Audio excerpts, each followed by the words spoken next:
UFO와 지구의 오지를 찾아서 우주의 상공으로 올라가 다양한 묘기를 선보인 후에 UFO는 다시 지구의 땅으로 내려왔다. UFO가 내려와 멈춘 장소는 지구에서 가장 높은 산의 정상이었다. 소위 지구의 지붕이라고 부르는 장소였다. 그곳에 등산가들이 꽂아놓은 몇 개의 깃발 같은 것들이 인간이 다녀간 흔적을 나타내고 있었지만 평범한 인간의 힘으로 손쉽게 범접할 장소가 아니었다. 지구의 지붕이란 장소에서 사방을 둘러보니 천하의 절경이 따로 있을 수 없었다. 맨눈으로는 높은 곳에서 먼 곳의 모습들을 다 바라볼 수 없었지만 UFO의 선실에 앉아서 UFO의 초광속전자, 눈을 통해 하늘과 지평선이 맞닿은 부분까지 바라보면 아무리 멀리까지 펼쳐진 모습도 가까운 거리처럼 시야에 들어오고 관찰할 수 있었다. 지상의 거대한 근육 덩어리처럼 꿈틀거리며 끝없이 이어지는 산맥들의 줄기와 미로처럼 형성되어 무한하게 펼쳐지고 있는 대자연의 숨결들이 천하의 절경처럼 까마득하게 온 시야에 들어오고 있었다. 그 중에서 인간들이 차지하고 살아가는 삶의 공간들은 대자연의 물결 속에 묻혀 거의 종적조차 찾기 어려울 정도로 작아 보였다. 땅에서 살아갈 때는 인간들이 살아가는 삶의 영역이 그렇게 무한하고 대단하게 느껴졌는데 지상의 가장 높은 곳에 올라 대자연의 숨결 속에 묻혀 살아가는 인류의 삶을 바라보는 모습은 너무 미미하고 하찮게 느껴지지 않을 수 없었다. 인간들이 저마다 소유하며 살아가는 땅의 경계들은 손바닥의 송금처럼 작아 보이고 인간들이 저마다 소유하며 살아가는 가옥들은 제 딴에는 궁궐이나 성 같은 대저택을 소유했다 할지라도 높은 곳에서 내려다보니 성냥곽 속의 내용물처럼 하찮게 느껴졌다. 저 보잘것없는 것들을 위해 인간들은 평생 재물의 노예가 되어 삶을 투자하며 허우적거리다가 끝내는 아무것도 손에 쥐지 못하고 저 세상으로 돌아가는 것이 슬프게 느껴졌다. 이 외에도 초시는 UFO를 타고 순간이동하며 지구의 온갖 오지와 이름 없는 소수인종들이 살아가는 반문명 지대의 모습들도 세세히 구경시켜 주었다. 그 중에는 이제까지 이름조차 들어보지 못하고 이야기로 전해 들은 바조차 없는 반문명 지대에서 살아가는 인류의 모습들도 구경할 수 있었다. 밀림 속에서 허술한 초막을 지어놓고 동물처럼 살아가는 인류들, 땅속에 토구를 파고 두더지처럼 살고 있는 인류들, 큰 나무 위에 새 둥지 같은 거처를 만들어 놓고 살아가는 인류들 등 상상도 할 수 없는 삶의 현상들을 목격할 수 있었다. 한마디로 자연과 동화되고 자연과 어우러지면서 자연의 한 요소처럼 작용되고 있는 반문명적 삶의 모습들은 다양하고 천태만상이 아닐 수 없었다. 같은 땅 같은 하늘 아래서 펼쳐지는 인류들의 삶의 모습이 이처럼 다양하고 천차만별하리라고는 미처 예상조차 할 수 없었다. 지구라고 하는 작은 땅덩어리에서조차 이처럼 천태만상의 문명과 문화가 꽃피워지고 있다면 우주라고 하는 무한한 공간에서는 얼마나 다채로운 차원의 세상과 새로운 생명체들의 삶이 무르익고 있을지 상상조차 되지 않았다. 초시의 설명대로라면 우주의 공간에 헤아릴 수 없이 반짝이는 별들 속에 새로운 인류들이 새로운 문명을 꽃피우며 얼마든지 새로운 모습들로 살아가고 있다고 하니 지상의 각종 오지에서 이름 없이 다양하게 살아가는 소수인종들의 모습만큼이나 우주의 새로운 인류 세계의 모습들도 다양할 것이란 예측은 어렵게 느껴지지 않았다. 초시와 함께 UFO를 타고 세상 곳곳을 둘러본 곳은 지구의 모든 오지라는 곳, 지구에 숨겨진 세상이라고는 모두 다 낱낱이 찾아가 보았다고 생각되었다. 그 숨겨진 세상들을 모두 찾아본 후 초시는 이렇게 말했다. 내가 직접 찾아다니며 만나보았던 숨겨진 세상들, 그 천태만상의 자연과 인종사회들, 그러한 모든 모습들이 지구에 존재하리라고는 내가 평소에 상상도 못했을 것이다.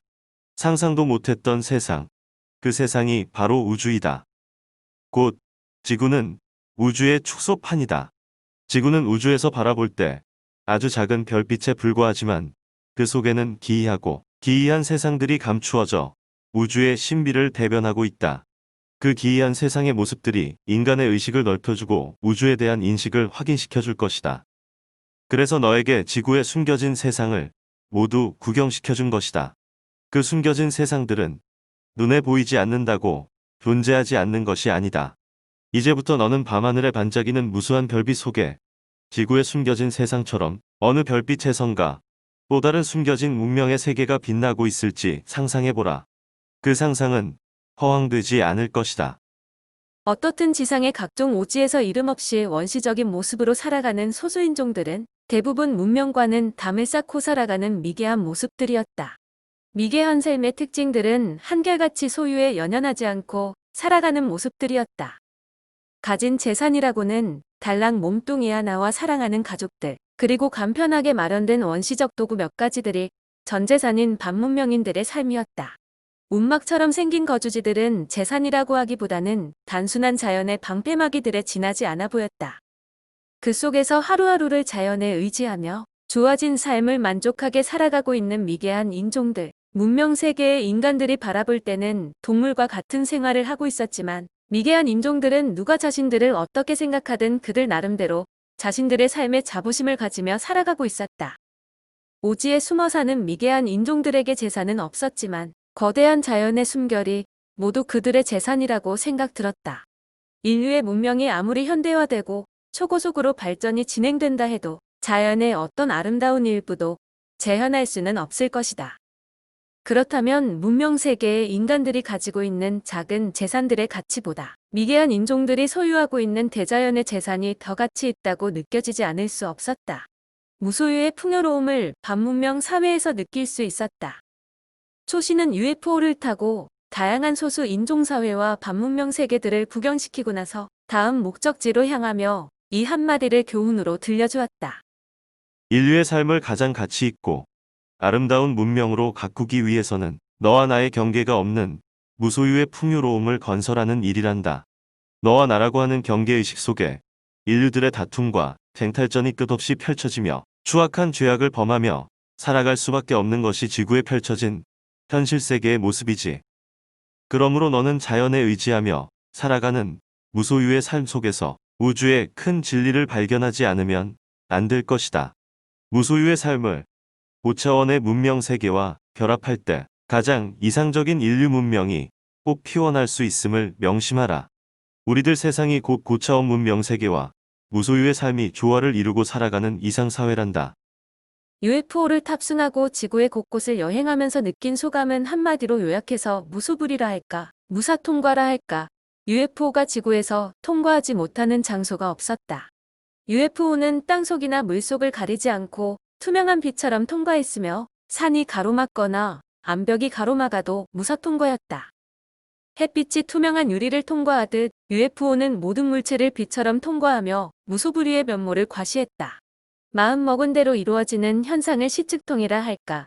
UFO는 투명한 현상으로 변장이 가능했기 때문에 사람들이 모인 장소에서도 사람들의 눈을 피하며 마음 놓고 감추어진 모든 것들을 비밀리에 살펴볼 수 있었다. 이 외에도 초시는 지구의 전역에 걸쳐있는 다양한 생태계들과 인간들의 발길이 닿지 않는 오지의 자연세계 모습들을 UFO와 함께 탐사하며 보여주었다.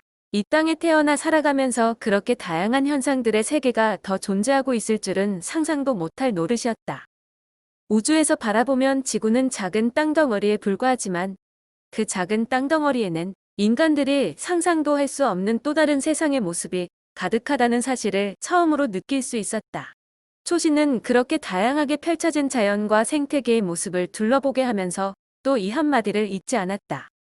지구의 땅덩어리는 우주와 비교할 때 아주 작은 공간에 지나지 않지만 그 작은 공간에서는 천태만상의 우주의 모습이 다 나타나고 있단다. 곧 지구는 우주의 작은 축소판이며 지구의 지상에서 펼쳐지는 다양한 질서의 모습만큼 우주도 천태만상의 조화와 다양한 질서가 이루어지고 있단다. 지구상에 펼쳐지고 있는 생명과 자연의 현상들이 모두 우주 스스로의 창조성과 영성을 표출하는 시와 음악과 노래들이란 사실을 명심해야 할 것이다.